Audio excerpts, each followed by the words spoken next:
Hi everyone. Sophia Albright was a name constantly mentioned in New York courtrooms. At just 29 years old, she had become one of the brightest lawyers in the city. Her sharp mind and striking beauty made her a media darling. But success often came with risks. Sophia frequently faced threats from her adversaries, wealthy and powerful individuals who wouldn't hesitate to use underhanded methods to protect themselves. Her biggest case arrived when she took on Vincent Moretti, a powerful tycoon with deep connections to politics and organized crime. Vincent was suspected of money laundering and human trafficking, but no one dared to touch him until Sophia stepped in. Firm in her belief in justice, Sophia unearthed evidence that threatened to bring down Vincent's shadowy empire. Yet she had no idea she was stepping into a game far more dangerous than she'd ever encountered. One night, Sophia was startled by the sudden arrival of police at her apartment. They carried a warrant for her arrest on charges of bribery and evidence tampering in the Moretti case. Sophia was stunned. She knew it was impossible. The evidence presented to the police, a bank transfer in her name, a voice recording allegedly of her negotiating with one of Vincent's henchmen, and forged documents implicating her, was clearly a setup, meticulously designed to frame her. "I'm innocent," Sophia insisted during interrogation. But the public pressure and Vincent's influence behind the scenes ensured her downfall. Within weeks, Sophia was sentenced to 5 years in prison. Her reputation was destroyed. The media branded her as a corrupt lawyer, and the people who once admired her now ridiculed her. Sophia's first day in prison was a nightmare. The cold, suffocating walls reminded her of the freedom she'd lost. Other inmates looked at her with suspicion. Some even tried to intimidate her. Accustomed to luxurious courtrooms, Sophia now had to adapt to a world filled with hostility and uncertainty. What hurt the most was the betrayal of those closest to her. Her friends disappeared, her family doubted her innocence, and even her fiancé ended their engagement through a terse letter. Sophia felt utterly alone, abandoned by everyone she had ever trusted.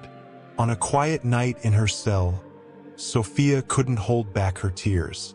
"Why is this happening to me?" she whispered in a hollow prayer, not even sure who she was praying to. Her once strong heart was now consumed by darkness and despair.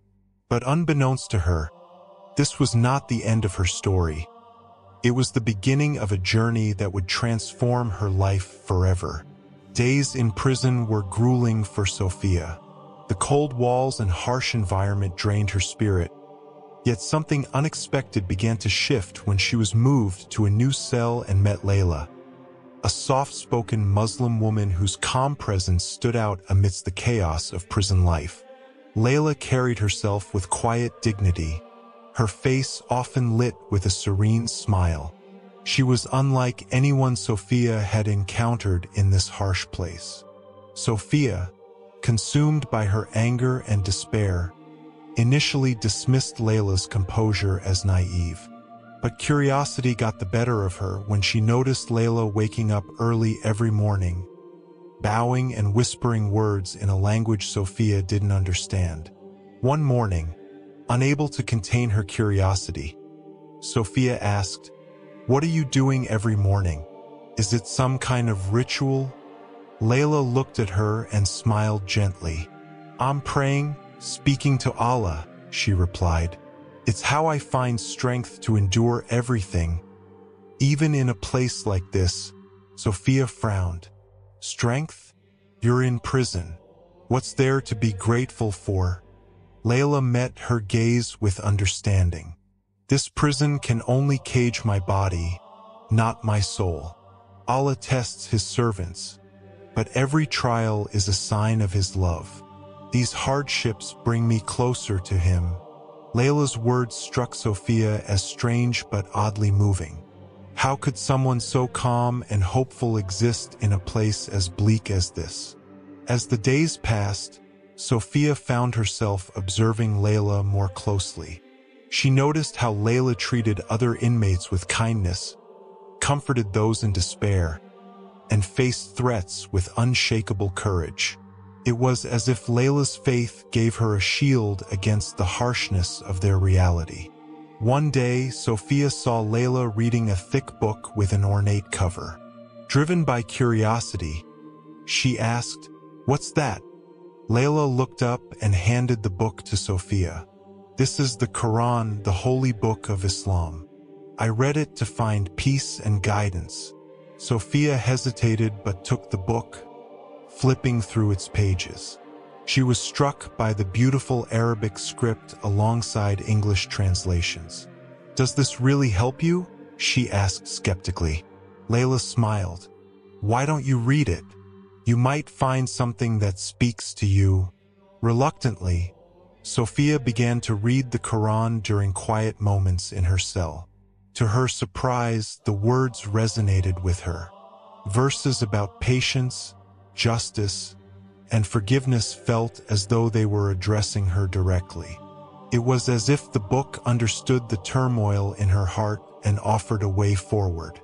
One night, as she read a verse about life's trials, tears streamed down her face. "And we will surely test you with something of fear, hunger, loss of wealth, lives, and fruits, but give good tidings to the patient." Quran 2:155. For the first time in months, Sophia felt a faint glimmer of hope. She began asking Layla questions about Islam, about prayer, God, and why people suffered.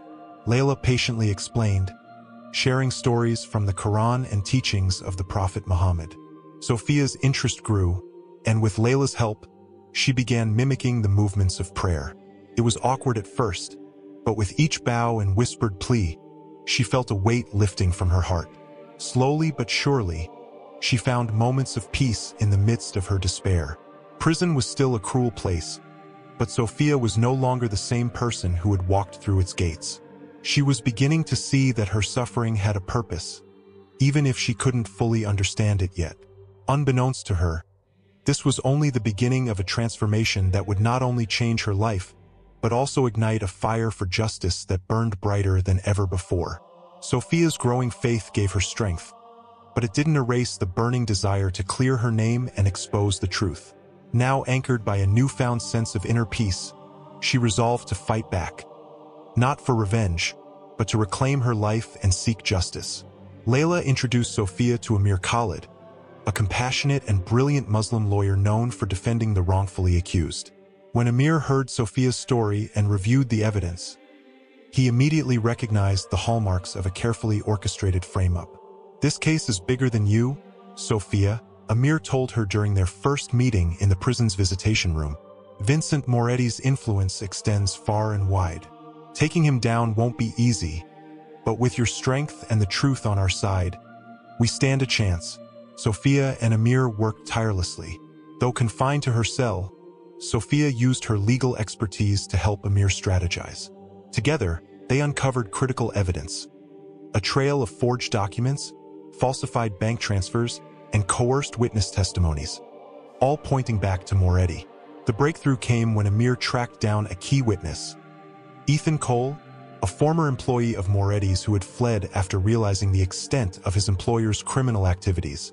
Ethan admitted that he had been blackmailed into fabricating evidence against Sophia, but had since been living in fear of Moretti's wrath. "Will you testify?" Amir asked Ethan. Ethan hesitated. "If I do, I'm as good as dead." Sophia leaned forward, her voice steady but filled with determination. "If you stay silent, Moretti will keep destroying innocent lives. You have a chance to make things right. For yourself, for me, and for all the people he's hurt." Moved by her words, Ethan agreed to testify, despite the risks. As Amir prepared for the court hearing, Sophia noticed something within herself: a deep sense of trust in God's plan. She prayed fervently, asking Allah for guidance and strength. She no longer felt alone. The day of the retrial arrived. The courtroom buzzed with anticipation. packed with journalists and onlookers eager to see the fall of the once revered Sophia Albright. But this time, Sophia was not the broken woman who had been dragged into court months earlier. She stood tall, her confidence bolstered by her faith and the truth. Amir presented the new evidence masterfully, dismantling the prosecution's case piece by piece. Ethan's testimony was the turning point. He detailed how Moretti had orchestrated the entire scheme, and his testimony was backed by documents Amir had obtained. As the judge reviewed the evidence, the tension in the courtroom was palpable. Then came the verdict. Sophia was declared innocent. All charges against her were dropped, and the court ordered an investigation into Moretti's criminal network. The courtroom erupted into chaos, some cheering, others furious. Sophia, however, felt only relief. Tears streamed down her face as she whispered, "Alhamdulillah." But the story didn't end there. Outside the courthouse, reporters surrounded Sophia, bombarding her with questions. She took a deep breath and stepped forward. "I want to thank those who believed in me," she began. "This experience has been the most challenging of my life, but it taught me invaluable lessons. Taught me about resilience, justice, and faith. Through this journey, I found Islam, a faith that gave me strength, peace, and purpose when I had nothing else." Her public declaration shocked many, sparking both admiration and controversy. Yet Sophia remained unshaken. In the months that followed, Sophia rebuilt her life. Together with Amir, she founded a law firm dedicated to helping the wrongfully accused, focusing on those who lacked the resources to defend themselves. She also began speaking publicly about her experiences, using her platform to inspire others and combat misconceptions about Islam. Though her journey had been fraught with pain and betrayal, Sophia emerged stronger. Her faith became her guiding light, her work a testament to her resilience. The woman who once thought she had lost everything now found herself with something far greater: peace, purpose, and an unwavering belief in the justice of Allah.